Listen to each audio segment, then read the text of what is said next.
Britain's numbers are increasing exponentially, with the death toll doubling every 3 days.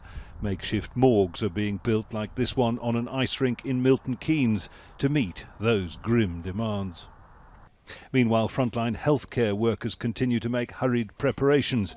Where personal protection equipment is in short supply, as it widely is, they're fashioning solutions from hardware shops, even resorting to seaside snorkels and school science class goggles.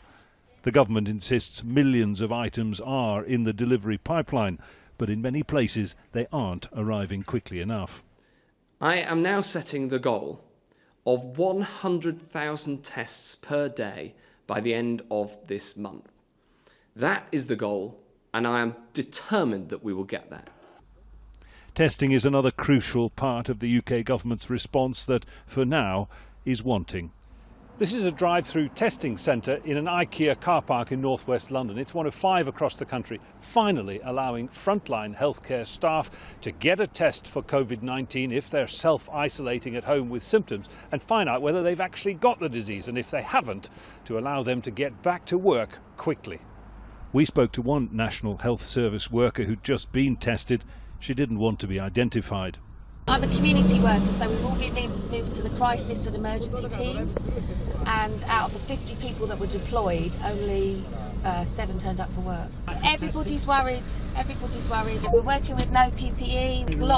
I think lots of NHS are going to be hit already they're going to come down sick. With critics saying it's too little too late, it's emerged that private research labs who have valuable testing equipment and expertise have so far had their offers to help rebuffed by the government. Well, I think it's not a question of criticising or not criticising, it's a question of policy. The government must either have a policy that they do not need or do not want help from the sort of decentralised university labs around the country, or their policy is that that would be useful. And I'm not in a position to know how those policy discussions have gone, but my feeling is that that's where they need to be clear. Either we're part of the solution or we're not. And here comes the sun.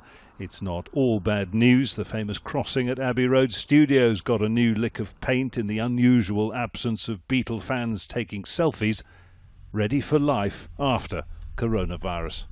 Jonah, Al Jazeera, London.